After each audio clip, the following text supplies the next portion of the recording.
If you see nowadays, everybody is an influencer. Everybody is speaking about health, fitness, a lot of things, and also giving advices regarding, say, medications or something. Obesity, yes, is rapidly increasing in India. So, as a health professional, what do you think are the major misconceptions which we see across? Obesity is a chronic metabolic disease. You can be thin but metabolically unhealthy. You could be on the higher side, your weight is on the higher side, but still you could be metabolically healthy. It is not about just the lab reports, it requires a complete ecosystem which requires to address these issues as well. And that's what we are practicing into Metabol, multidisciplinary approach towards a particular patient. I found something very profound that we are treating the patients, we are treating the numbers and not the patient. The body composition becomes a self mirror about their own body. In every consultation of ours, our patients who we do this body composition analysis is making them aware about their own body, about their. Hello, and welcome to another episode of InBody Charcha, where we bring together leading minds from healthcare to discuss the science behind body composition. I am Dietitian Sakshi Mhatre. Today, I am delighted to host Dr. Ketan Pakhale, a well-known bariatric and metabolic physician who specializes in endobariatrics. He is also an international aviation medical examiner of DGCA of India and Federal Aviation of Government of USA, and the founder of Metabol, India's first lifestyle clinic for metabolic syndrome. Dr. Pakhale has a unique approach that blends endocrinology, metabolism, and aviation health, all through a preventive and precision-driven lens. Sir, today we are honored to have you here. Thank you so much, Sakshi. I'm really happy to be here. And it's always inspiring when we have a conversation which is really going to create awareness about this particular field. And I'm looking forward to our chat today. Definitely, sir. Now that we are starting this, let's start a little bit with your journey. How did you land up in this field, to be specific, and how did you build Metapod? So, thank you for asking this lovely question, which is very close to my heart. And I want to keep talking about this. So, it all started during that evening when I was sitting with my childhood friend next to the swimming pool. This time was just after my post graduation, where I just received the degree, and I was talking to my friend and discussing how the routine practices starts about revolving around treating diabetes, sugars, cholesterols, blood pressures. Of course, these all are very important and integral part about treating the chronic diseases. But I spoke to myself and I was discussing with him what can be different about me treating my patients and what could change about that in the society as well.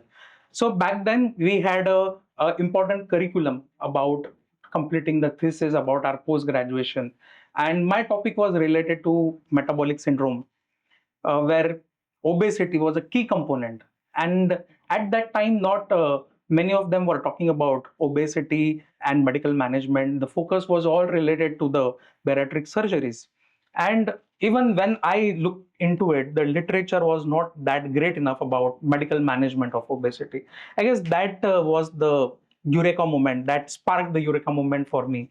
And then we came up with the India's first lifestyle clinic of metabolic syndrome, and we labeled it as Metabol. Of course, then further I went to pursue my fellowship into obesity medicine, got trained into endobariatrics and non-endobariatric procedures for weight loss. And my mentors, my guides, I really thank them. They pushed me further. My vice chancellor of Diva Patil University, he pushed me further to get enrolled into PhD program. And then later I finished my PhD also related to metabolic medicine. So over a period of this time, I found something very profound, that we are treating the patients, we are treating the numbers and not the patients, I feel, not the people. If their blood pressure is high, we fix it up, the numbers goes down. Patient comes up with the high blood sugars, we fix them up, the numbers goes down. But what about the person, that individual, which is behind the numbers? Their fatigueness, their stress habits, their lack of habits of sleeping parts, their belly fat. No one is catering to that.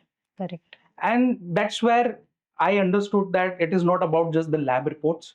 It requires a complete ecosystem which requires to address these issues as well. And that's what we are practicing into Metabol, a multidisciplinary approach towards a particular patient.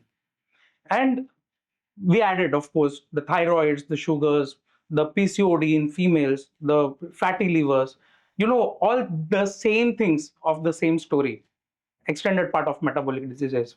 And even our bariatric model, the endobariatric models or non-endobariatric models of weight loss is something early in action rather than late reaction.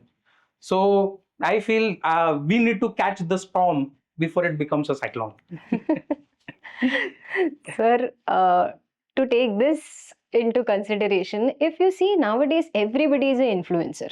Everybody is speaking about health, fitness, a lot of things, and also giving advices regarding, say, medications or something. Obesity, yes, is rapidly increasing in India. So, as a health professional, what do you think are the major misconceptions which we see across? The biggest myth about obesity could be like it is about excess weight, excess kgs you have. If that could have been that simpler, I guess half of India would just require new weighing scale. And experts like you and me would be just talking here and we had no job here. Right. Okay, but truly speaking, obesity is a chronic metabolic disease. Okay. You can be thin but metabolically unhealthy. You could be on the higher side, your weight is on the higher side, but still you could be metabolically healthy. Right. So, though you are on the higher side, you can be still stronger and fitter. So, here comes the picture of body composition analysis. How to prove that? It's about body composition, where the entire movie is behind this poster. In every consultation of ours, our patients who we do this body composition analysis is making them aware about their own body, about their visceral fat, their body fat, their muscle mass, their hydration levels. And we don't really require to go into much detailed lecture. They understand it very promptly. And then the conversation turns here, the transformation starts here. It's not about how much I weight. The question comes, yes, is this what actually I am? And then the picture starts here. So coming to this specific part, that's what I actually wanted to understand from a, say, doctor's point of view. What is the exact practical use of BCA? So when it comes to, say, weighing scales, any lay person, say in India or any country, they know how to use it. It's as simple as possible for them. When it comes to body composition analysis, people feel this is something fancy. They don't understand that this is the need of the hour right now. So what would be your message to people who are, say, generally overweight or obese regarding this practical use? So, body composition analyzer, it is my favorite icebreaker in my clinic. Honestly saying, Sakshi, the thing is, body composition analysis is my conversation starter. Okay. Okay. So, every patient, when they stand on this body composition analysis, those little graphs about their body fat, their visceral fat, how about their muscle mass, their hydration levels, many times which are low. These things really help them to understand. Our conversation, as I said, it starts differently. It's not about just their how much is my weight, how actually I am.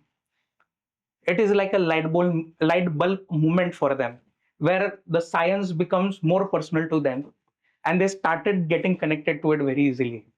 Okay, so when they see that changes about low muscle mass and high visceral fat and so on, they start discussing about more personal things. Our conversation gets completely different. Right. And this is what is required for the patients. The lectures go shorter. And in the follow-ups, we see the progress of this entire journey of the patients, the improvements in those graphs, their parameters. The patient starts feeling better about that. because we are not talking about just being lighter. It is about being stronger and fitter and healthier as well. Absolutely. So these improvements on each follow-ups of body composition, which we track, gives a smile to the patient, and they start feeling that they are winning from inside. And I guess that is the transformation. And this is where we integrate the body compositions here. So it's so nice to hear from specifically a doctor's point of view regarding this. Any case you remember, sir, where something like this, a miracle has happened, that somebody was, say, a certain amount of kgs earlier, after the follow-ups, after the track-up, their health has improved? Oh, I guess there are many to discuss about, yeah. Where every patient we see a change and transformation, majorly about the metabolic diseases. When we talk about, we have so many patients whom we have seen they are losing their weight, but they are gaining their quality of life, because it is not only about losing the weight, it is about the quality of life they gain here. And we saw their progress over a period of time where their body fat has gone down, the visceral fat, which is the strongest one to go down, which is leading to insulin resistance, that has gone down. The patient feels really happy and motivated. The biggest change about those people is about they feel that quality has improved so much that they don't want to change that anymore, because people started talking about them, started complimenting about them to them, and they feel happy about it. So they don't want to go back. So I remember one case when they ask, when they see the improvements in their chart, a female coming to me saying ki, I never sat with my son on the bike because I was that obese and my issues of metabolic diseases, I had joint pains and stuff. Now I can sit next behind him and he rides the motorcycle. That is the happiness. Another one, I remember a patient coming from Germany, and we treated her for weight loss. And her other metabolic issues like PCOD and stuff were fixed. I was asking before she was leaving that would you be gaining the weight back, and then your all metabolic diseases will be again back to your own body then. And she gave me something which I pass on to each and every patient of mine, that doctor, I have tasted the blood. Now I don't want to gain that weight back. I will try to maintain my this thing. This was possible because we see that improvements and the patient's journey on the graph. True. I guess that is their self mirror. The body composition becomes a self mirror about their own body, and that helps us for the patient also to make them realize. So these are many of them, but these two you asked me, which I can recollect right now. So when it comes to happiness, so you just mentioned that people look at this as an achievement. Everybody wants to fly, everybody wants to dream. People dream of becoming a pilot, people dream of flying always. Now that you are serving as an aviation officer, how did all it start? And how important do you think that for them also is this tracking part? Again, close to my heart, these questions, because the dream of flying was also with me. I couldn't be a pilot, but I am with the aviation now as a medical examiner. But of course, it's very happy about certifying the pilots who are flying currently, and maybe a few of them you are flying would be certified by me as well. So frankly speaking, aviation health is altogether which is flying at a different altitude. Pilots live in a world where they have long flying hours, long flying journeys. Their journeys keeps on going, yeah. Their jet lags, their stress habit, and they have to give constant high performance about their duties. So it's not about just flying an aircraft.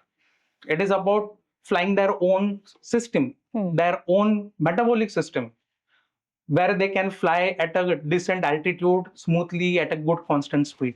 Right. So even small metabolic changes like going down with their water levels, where they are having dehydration issues, increasing their visceral fat because they have to sit for longer hours. So this can actually directly reflect their energy levels, their reflexes, their mood, and everything hampers, including their takeoffs and landings. So for a pilot, it's not only about being fit to fly; it is about fit to thrive as well. So for these patients, the pilots basically who are coming to us, we keep a track about their body composition, including all these fats, metabolic age, bone mass, body compositions, what we are seeing, the changes, the track record of that own patients is giving them the happiness, because that directly amplifies their energy levels, their mood, Right. their energy levels which goes up. So that transformation, when they see, it is about, they feel that that is the best thing. You and even the pilots feel, it's like body composition is a checklist, I can say. It's a checklist, but it was about their own body. Right. So every flight before they take off, they check, they have a system checklist about the aircraft. It's about their own body. Body composition can be about a checklist. And every transformation on every journey of their, when they track their own body composition, that gives, significant about their own body. Where I said the energy goes up, the mood changes. Trust me, this is the biggest thing a pilot or even every individual can ask for the smooth landings here. True, sir. Because he or she, Oh. a pilot, is the one who is like a leader in that there are several lives dependent on them. If they are healthy, if they are fit, and a lot of things depend on them. Yeah, definitely, yes. Also, one thing which we see here is you are working in a capacity of, say, a medical examiner right now. You are a doctor. To an extent, you are also treating their psychology, to be very honest, their mood swings, everything. There are a lot of people who are into the medical background right now. A lot of people who are dealing with metabolic diseases. Where do you see the future of metabolic medicine now? It's $1 million question, I feel. Rather, I would say not the $1 million, it's $1 million rupee question now, not the dollars at present. So I feel we are moving to an era where I called it as a precision health, where the medicines is becoming more customized and tailored to their own playlist, what playlist you have in your mobile. Where we are doing genetic testings, we are doing CGMs for the patients, body compositions, gut health, microbiota test. Correct. To design a customized program, a metabolic program or a package for an individual. So we are moving from that zone of reactive stage to a proactive prevention stage. Reactive stage is like, if it is broken, let's fix it. To a proactive stage is like, why to wait to get it break? Let's fix it up at the very first place. So that where I feel we are moving from that era, where clinic like ours and tools like yours are helping to change and take it further to change this phase. It's not about, again, the same, no one size fits all. It is all about which size fits you the best. I guess we are moving to that era, and the time is exciting. And the timing exciting, we all together are moving to that era, and where we all working together to empower a particular individual and a patient, to make them help to understand their own body, uh, giving them much smarter and healthier choices. And I guess that is what transformation is about, and the future is about, that the science is meeting the soul. Right. So one personal question which I want to ask, that from a dietitian's point of view, from a nutritionist point of view, how important do you think that it is to work with a doctor and a dietitian to cure these metabolic syndromes? I guess this question, somewhere I was just giving a talk, and they asked about the same thing I was addressing to a dietitians forum. I feel the diet plays a very important role. I said that you can take the soul out of a body, but you can't take the food out of a body. Okay. Correct. So the food is an integral part about any disease we talk. Right. But as I mentioned, to tune in, to set into that capsule of treating metabolic diseases, we have to complement each other, where a doctor, a physician is on the same page about what dietitian is talking about, and what dietitian is have to complement what the doctor is saying about, because it is going to be integrated and a multidisciplinary approach. I would rather say it's not only about a dietitian and a doctor, it's about a psychologist, it is about an exercise specialist as well, where all this a team is going to be helpful for individual, and complementing each other's role as an expertise really matter to give the long term success of a metabolic disease. That's a very powerful vision, sir. And I absolutely agree with this that it's all about teamwork at the end and it's about the patient's health. So, we have had a great conversation and we have had a lot of insights. Lastly, one message which you would like to give to the listeners regarding, say, the prevention part, or what should they be doing to have a healthy lifestyle? So, Sakshi, if I have to sum up, I would just say that know your numbers, but love your compositions. Okay. So, I would just say that you need to build your muscle mass, maintain your stress, get detoxified from the screen time as well, because the success lies for a long term is what we are discussing now. And your body is giving signals and talking to you every day in a way of your sleep patterns, your fatigue levels, your energy levels, your screen time, how much you are there. Start recording and understanding, keep a graph of how much time you are on the screen. So it gives signals to us every day. You need to just catch those, listen to those tunes, and start dancing or listen to the music of your own body, yeah, and start working on it. I guess that is the biggest success about lifestyle disease to be free from. Yeah. Thank you so much, sir. So, again, to the viewers, this was Dr. Ketan Pakhale with us in conversation. What he has very beautifully stated is listen to the music of your body, listen to what your body is trying to say. So, maybe a little step today is going to give you a better healthy future tomorrow. So prevention is the key. First of all, know your body composition, know your health patterns, know your food patterns, and overall it is going to impact your lifestyle. So this is Sakshi Mhatre signing off. Thank you so much for listening to us. Like, share, subscribe to our channel, and for such more insightful conversations, subscribe to InBody Charcha. Thank you and Jai Hind. Thank you.